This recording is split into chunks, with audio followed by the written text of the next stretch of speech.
আমরা তো চাইবো প্রত্যেক ঘরে ঘরে কোরআনওয়ালা মানুষ তৈরি হোক, হাদিসওয়ালা মানুষ তৈরি হোক, নামাজি হয়ে যাক সবাই, তাহলে সমাজে শান্তি আসবে। একজন নামাজি ব্যক্তি বেশি ভদ্র হয় না বেনামাজি ভদ্র হয়? বলে নামাজ মানুষকে শৃঙ্খলা শেখায় না, কোরআন মানুষকে মানবতা শেখায় না। কোরআন সুন্নাহর কোনো জায়গায় কি বলা আছে নিরপরাধ কোনো মানুষকে হত্যা করতে হবে? মনে করেন আপনার হায়াত 60 বছর, কত বছর মনে করেন, ফর এক্সাম্পল চোখ বন্ধ করবেন, আজকে বাসায় গিয়ে ঘুমানোর সময় দোয়া দরুদ পড়ে চোখটা বন্ধ করে ভাববেন আদনান ভাই কথাটা বলে গেছে, একটু ভাবি।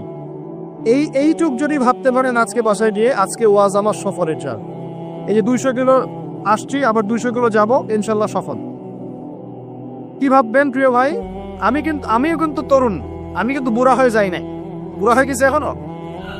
আচ্ছা, আপনিও তরুণরা একটু ভাবে, চোখ বন্ধ করে ভাববেন যে আল্লাহ পাক আপনাকে সৃষ্টি করেছিলেন আল্লাহর ইবাদত করার জন্য। সূরা জারিয়াত 56 নম্বর আয়াত, ওয়া মা খালাকতুল জিন্না ওয়াল ইনসা ইল্লা লিয়াবুদুন। 1 2 আল্লাহ পাক আপনাকে সৃষ্টি করেছিলেন যাতে করে আল্লাহর দিনটাকে আপনি আল্লাহর জমিনে প্রচার করেন, প্রসার করেন, প্রতিষ্ঠা লাভ করেন। এই দুইটা আপনার কাজ ছিল। এখন আপনার বয়স হয়ে গেছে 30 বা 25, ধরে নেন যে আপনার হায়াত 60 বছর, তার মানে আপনার জীবনে বাকি আছে এখন 30 বছর। এই যে 30 বছর আপনি নষ্ট করেছেন বা চলে গেছে, চোখ বন্ধ করে চিন্তা করবেন এই 30 বছরে কত ওয়াক্ত নামাজ পড়েছেন, কতদিন রোজা রেখেছেন, এই 30 বছরে 30টা আয়াত আপনি পড়েছেন কি না, এই 30 বছরে 30টা সূরা আপনি শিখেছেন কিনা, 30 বছরে আপনি 30টা ইসলামিক বই পড়েছেন কিনা, আপনি নবীর 30টা হাদিস পড়েছেন কিনা, 30 দিন জামাতের সাথে নামাজ পড়েছেন কিনা, 30 দিন দিনের দাওয়াত দিয়েছেন কিনা, 30টা দিন দান সৎকা করেছেন কিনা। আমি খুব বেসিক কথা বলছি, আমি বলিনি আপনি 30 দিন 30টা যুদ্ধ করেছেন কিনা, এই কথা বলিনি। আমি আপনাকে বেসিক কথা বলছি, একদম বেসিক প্রাইমারি কথা। আপনি 30 দিন নামাজ পড়েছেন কিনা, 30টা রোজা ঠিক মতো রাখছেন কিনা, আপনি কি 30 বার মেয়েকে দেখে চোখ নামাতে পেরেছেন কিনা, আপনি কি 30টা সূরা শিখেছেন কিনা, 30 বার আপনি কি রাসূলের জীবনী করেছেন কিনা, তার হাদিস করেছেন কিনা, আপনি কি নবী সাল্লাল্লাহু আলাইহি ওয়াসাল্লামের স্ত্রীদের নাম জানেন কিনা, তার জীবনী জানেন কিনা, আকীদা কি জিনিস আপনি জানেন কিনা, 30টা মাসলা মাসাইল আপনি বোঝেন কিনা। আপনি চিন্তা করবেন, এই একটা চিন্তা আপনার জীবনটাকে বদলে ফেলবে ইনশাআল্লাহ। এই একটা চিন্তাই যথেষ্ট আপনার জীবনকে বদলে ফেলার জন্য। এই চিন্তাটা আরেকভাবে করবেন, এটা ভাবার পরে আপনি চোখটা খুলবেন, চোখটা খুলে সাদা কাগজ নিয়ে বসবেন, উঠে বসবেন, বসে আপনি লিখবেন। এই যুব ভাই শোনেন, বসে আপনি লিখবেন। কি লিখবেন? আপনি লিখবেন এই 30 বছরে আপনি কতগুলো গুনাহ করেছেন, মনে পড়ে কি কি। হয়তোবা, আমি দোয়া করি যেন এমনটা না হয়, তবে হয়তোবা আপনি খুঁজে পাবেন এই 30 বছরে আপনি বেনামাজি ছিলেন, হয়তোবা। দাঁড়ান, 2 আপনি হয়তো দেখবেন আপনি অনেক দিন রমজানের রোজা রাখেন নাই। আপনি দেখবেন হয়তো আপনি দান সদকা তো করেন নাই, রিকশালাকে থাপ্পড়ও দিয়েছেন। আপনি হয়তো দেখবেন যে হলে সিট বুকিং এর জন্য হকি স্টিক নিয়ে মারামারি করেছেন। আপনি হয়তো দেখবেন যে 30 বছরে 30টা মেয়ের সাথে সম্পর্ক করা শেষ। আপনি হয়তো দেখবেন যে আপনি অলরেডি পতিতালয়ে ভিজিট করে চলে আসছেন। আপনি 30 বছরে 30 বার কমপক্ষে এই মাদকের আসরে বসেছিলেন, এবং 30 বছরের বহু সময়ে আপনি অনলাইনে নষ্ট করেছেন, পর্নোগ্রাফি দেখে নষ্ট করেছেন, গোপনে পাপ করেছেন, হ্যাঁ, আরো অনেক কিছুই করেছেন। আপনি হয়তো এটা খুঁজে পাবেন। মিথ্যা বলেছেন, প্রতারণা করেছেন, বাপে কম দিয়েছেন, অন্যের উপর অত্যাচার করেছেন। আপনি আপনার যৌবনকে কাজে লাগিয়ে, এই শক্তিটাকে কাজে লাগিয়ে আপনি ইসলামের বিরুদ্ধাচরণা করেছেন, হয়তো এটাও পাপ। এই একটা চিন্তা যদি করতে পারেন, এখন আপনার সামনে এখন রাস্তা দুটা। আপনার বাকি বয়স আছে এখন 30 বছর, ওরা আসলে সময়ের কসম। আপনার সময়, আপনার জীবনের সময়টাকে মূল্যায়ন করতে হবে। সময়ের কসম, হয় যদি আমার 30 বছর বাকি থাকে, এখন এই বাকি যা আছে কিনা আমিও জানি না, কেউ জানে? অনিশ্চিত পরীক্ষার হল, কেউ জানে না খাতা কখন কেড়ে নেওয়া হল। আর এটা কারাগারের জীবন, মানে কারাগারে বসে কেউ নিজের মন গড়া পদ্ধতিতে চলতে পারে না, যেরকম রুটিন সেরকম চলতে হয়। কারাগারের জীবনে বসেই আপনি সুদ খাচ্ছেন, কারাগারে বসেই ঘুষ খাচ্ছেন, কারাগারে বসেই জেনা করছেন, কারাগারে বসেই বেনামাজি থাকছেন, কারাগারে বসেই হোয়াটসঅ্যাপে মেসেঞ্জারে মেয়েদের সাথে প্রেম করছেন, কারাগারে বসে। কারাগারের জীবন, কারাগারের জীবন যদি বাকি থাকে আর 20-30 বছর, আপনার সামনে এখন রাস্তা 3টা। 1, আপনি কি গতানুগতিক যেভাবে চলেছেন সেভাবেই শেষ করবেন জীবনটা? যদি শেষ করে দেন তাহলে পৃথিবীর ইতিহাস থেকে আপনার নাম একদিন মুছে যাবে, আপনি একাই কবরে শুয়ে থাকবেন, আপনার আত্মা ইল্লিনে না গিয়ে সিজ্জিনে চলে যাবে, পৃথিবীর কোনো মানুষ আপনাকে মনে রাখবে না, আপনি একা একাই আযাব ভোগ করতে থাকবেন, কেউ আপনাকে বাঁচাতে আসবে না। এবং এই আযাব একবার শুরু হলে কোনোদিনও শেষ হবে না, কোনোদিনও না, কবরেও, হাসরেও, বারজাখেও এবং আপনার জাহান্নাম। এটা একটা অপশন। 2 নম্বর অপশন, আপনি নিজেকে সংশোধন করলেন, সংশোধন করে গতানুগতিক মুসলিম হলেন। গতানুগতিক মুসলিম কেমন?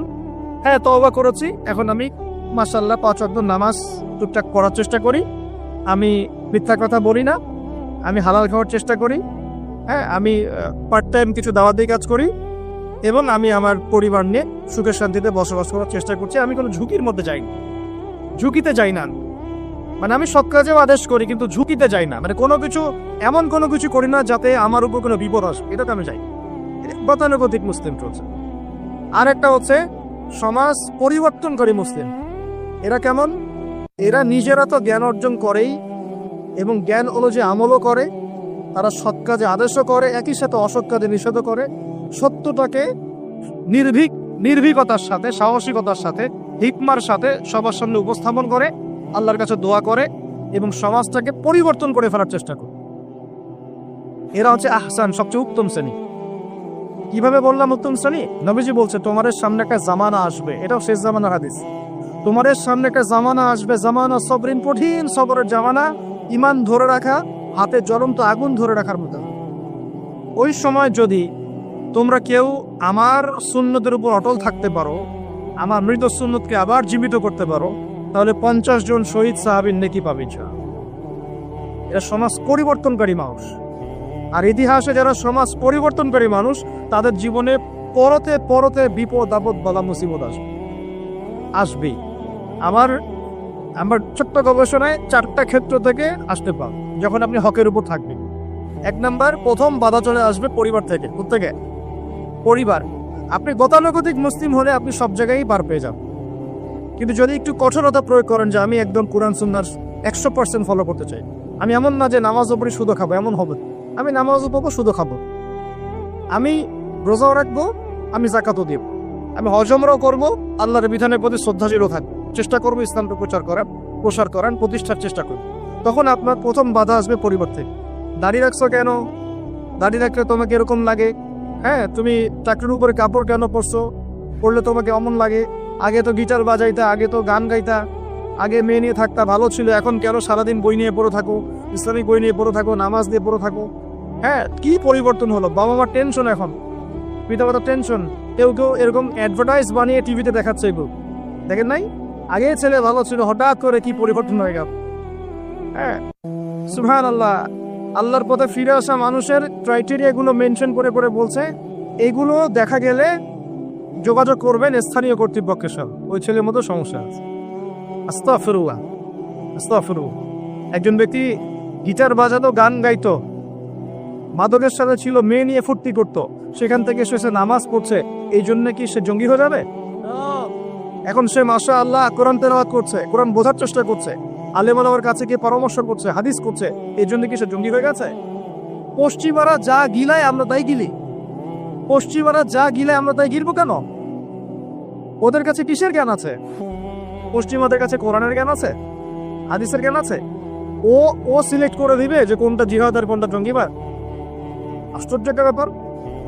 কোরআন এবং সুন্নাহর চর্চা যদি মুসলিমরা করে, তাহলে কি তারা সন্ত্রাসী হয়ে যাবে?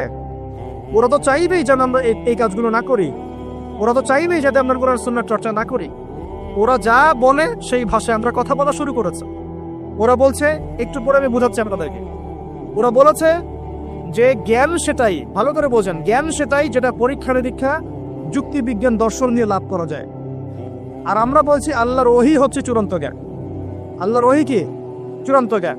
এই যে জ্ঞানতাত্ত্বিক পার্থক্য, ওরা যা দেখে না তাতে বিশ্বাস করে না, এই কারণে তারা জিনে বিশ্বাস করে না, আত্মায় বিশ্বাস করে না, আল্লাহ বিশ্বাস করে না, ফেরেশতায় বিশ্বাস করে না, পরে আগের আসমানি কিতাবে বিশ্বাস করে না, নবী রাসূলে বিশ্বাস করে না, কবরের আযাব, জান্নাত জাহান্নাম, মিজান, পুলসিরাত, কোনো কিছু বিশ্বাস কেন করে না? ওদের এপিস্টেমোলজি হচ্ছে, জ্ঞানতাত্ত্বিক দর্শন হচ্ছে যা দেখি না বিশ্বাস করি। আর ওই দর্শনটা আমরা কাট পেস্ট করে নিয়ে আমাদের ছোট ছোট ছোট বাচ্চাদেরকে এখন বিলাচ্ছি এগুলো। ওই দর্শন কেন ফলো করব আমরা? আমাদের দর্শন হচ্ছে চূড়ান্ত জ্ঞান কার পক্ষ থেকে আসে? আল্লাহর পক্ষ থেকে আসে। আল্লাহ যা সত্য বলেছেন তাই সত্য, আল্লাহ যা মিথ্যা বলেছেন তাই মিথ্যা। আল্লাহর ওহী চূড়ান্ত সত্য মিথ্যার মানদণ্ড, মানুষের যুক্তি বিজ্ঞান দর্শন নয়। এই জায়গায় তো পার্থক্য, সে করেই তো পার্থক্য। এই জ্ঞানতাত্ত্বিক সংজ্ঞায় পার্থক্য বলেই তো আপনাকে ডারউইনের মতবাদ পড়াচ্ছে, কারণ সে তো বিশ্বাসই করে না যে মানুষকে আল্লাহ সৃষ্টি করেছেন। আর আমরা বিশ্বাস করি আদম আলাইহিস সালামকে সৃষ্টি করেছেন কে। অতএব এই মতবাদের আমাদের কোনো প্রয়োজন নাই, কারণ আমরা তো জানি কোরআনে আল্লাহ পাক এটা বলেছে। যে জানে না, যার কাছে কোরআন নাই, যার কাছে হাদিস নাই, তার ওই মতবাদের প্রয়োজন আছে, আমার তো নাই। ওরা যা বলে আমরা তাই গেলার চেষ্টা করি। ওরা এগুলো সংজ্ঞা শিখিয়ে দিয়েছে যে মুসলিম যুবকরা এরকম এরকম করলে তারা খারাপ হয়ে যাবে, এখন ব্যাস এটা প্রচার করা হচ্ছে। আশ্চর্য বিষয়। আমরা তো চাইবো প্রত্যেক ঘরে ঘরে কোরআনওয়ালা মানুষ তৈরি হোক, হাদিসওয়ালা মানুষ তৈরি হোক, নামাজি হয়ে যাক সবাই, তাহলে সমাজে শান্তি আসবে। একজন নামাজি ব্যক্তি বেশি ভদ্র হয় না বেনামাজি ভদ্র হয়? বলে নামাজ মানুষকে শৃঙ্খলা শেখায় না, কোরআন মানুষকে মানবতা শেখায় না। কোরআন সুন্নাহর কোনো জায়গায় কি বলা আছে নিরপরাধ কোনো মানুষকে হত্যা করতে হবে? বরং আমি তো একটা আয়াত বললাম, কেউ যদি একজন মানুষের জীবন বাঁচায়, সূরা মাইদা আল্লাহ পাক বলছেন, কেউ যদি একজন মানুষের জীবন বাঁচায় সে যেন পুরো মানব জাতিকে বাঁচালো, বলি আলহামদুলিল্লাহ। আর কেউ যদি কোনো মানুষকে অন্যায়ভাবে হত্যা করে সে যেন পুরো মানব জাতিকে হত্যা করে। একটু খেয়াল করে দেখেন, সারা বিশ্বে যত মানুষকে হত্যা করা হচ্ছে, মুসলিম কান্ট্রিগুলো, সিরিয়া, ইয়েমেন, প্যালেস্টাইন, আফগান তো চলে গেল, তারপরে আপনার ইরাক, লিবিয়া, জর্ডান, লেবানন, ঠিক আছে, ওই যে রোহিঙ্গা, তারপরে উইঘুর, মুসলিমদেরকে যেখানে যেখানে হত্যা করা হয়েছে, এখানে মানবতা বিরোধী অপরাধ হয়নি? এটাকে সন্ত্রাসবাদ বলা যায় না? এটা ওদের জঙ্গিবাদ নয় কি? আরে প্রকৃত অর্থে সন্ত্রাসী এবং জঙ্গি কারা? মুসলিমরা। ওরা যখন নিরপরাধ মাসুম বাচ্চাদেরকে বোম মেরে হত্যা করা হয়, মা বোনদেরকে ইজ্জত নষ্ট করা হয়, আমাদের মুসলিম ভাইদেরকে পাখির মতো গুলি করে হত্যা করা হয়, তখন এই মতবাদ থাকে না? তো এদের কাছ থেকে আমাদেরকে শিখতে হবে কোনটা ন্যায় কোনটা অন্যায়। এগুলো চলতে থাক, কিন্তু এই চলা ইনশাআল্লাহ তাআলা বেশি দিন সাস্টেইন করবে না ইনশাআল্লাহ। কারণ আমরা শেষ জামানার ছাত্র, আমরা জানি যে এই জুলুম ইনশাআল্লাহ তাআলা এই বিশ্বের বেশি দিন থাকবে না ইনশাআল্লাহ। অচিরে আল্লাহ রাব্বুল আলামিন এমন প্রজন্ম আনবেন, এমন নেতা আনবেন যাকে আল্লাহ পাক বলছেন তার নাম হবে মাহদি, এবং তার নাম মুহাম্মদ, তার টাইটেল মাহদি। বাবার নাম আব্দুল্লাহ, মায়ের নাম আমিনা। মুহাম্মদ সাল্লাল্লাহু আলাইহি ওয়াসাল্লামের বংশধর থেকে একজন।